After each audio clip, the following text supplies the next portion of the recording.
Վանաձորում համաքաղաքային շաբաթօրյակների աշնանային միամսյակի մեկնարկը նոյեմբերի 2-ն էր։ Շաբաթօրյակին մասնակցում էին պետական եւ մասնավոր հիմնարկ ձեռնարկությունների կոլեկտիվներ, կրթական եւ մշակութային օջախներ։ Մենք ամեն օր ենք այս տարածքը մաքրում եւ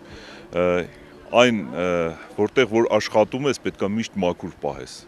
որտեղ որ քայլում ես պետքա մաքուր լինի։ Այդ սկզբունքով ենք մենք շարժվում։ Մենք ամբողջ կոլեկտիվով 24 մանկապարտեզի բոլոր անդամները մասնակցում են այսօրվա շաբաթօրյակին։ Շրջակայքը մաքրում ենք, բակը մաքրել ենք եւ ամեն ինչ անում ենք, որ շաբաթօրյակին բոլորս ակտիվորեն մասնակցենք։ Կարևոր է քաղաքացիների մասնակցությունը համաքաղաքային շաբաթօրյակներին, քանի որ քաղաքի մաքրությունը ոչ միայն համայնքային ծառայությունների, այլև յուրաքանչյուր քաղաքացու գործն է։ Շաբաթօրյակը նպատակ ունի ամբողջ ազգաբնակչությանը հանրային աշխատանքին մասնակից դարձնել, սակայն չգիտես ինչի մեր ժողովուրդը այդքան էլ ակտիվ չեն մասնակցում։ Նախ երբ որ ժողովուրդը իրենք են մաքրում այդ տարածքը, ջանացավ են լինում եւ չեն թողնում այդ տարածքը այլևս աղտոտվի, կեղտոտվի։ Իսկ երբ որ իրանք ընդհանրապես մասնակցություն չեն ունենում, միշտ պահանջողի դերում են ելնում։ Հավաքված աղբը բակերից եւ մաքրված տարածքներից տեղափոխվելու է քաղաքապետարանի ուժերով։ Ունենք 4 շրջիկ մեքենա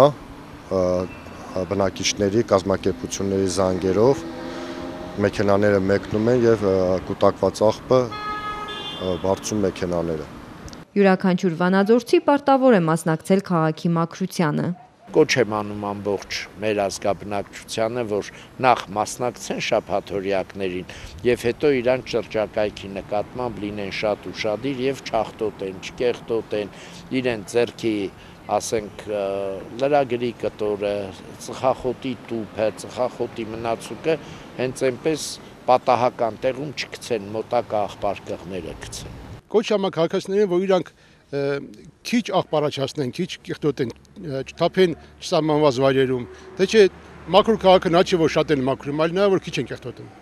Հատուկ ձևավորված խումբը շրջայց կիրականացնի քաղաքում, կընտրվեն բարեխիղճ բակերը, ձեռնարկություններն ու ընկերությունները։ Կարևոր է, որ համաքաղաքային շաբաթօրյակի միամսյակի վերջում պարսավանքի արժանացողներ չլինեն։ Միք հեռուստաընկերություն, լուրեր։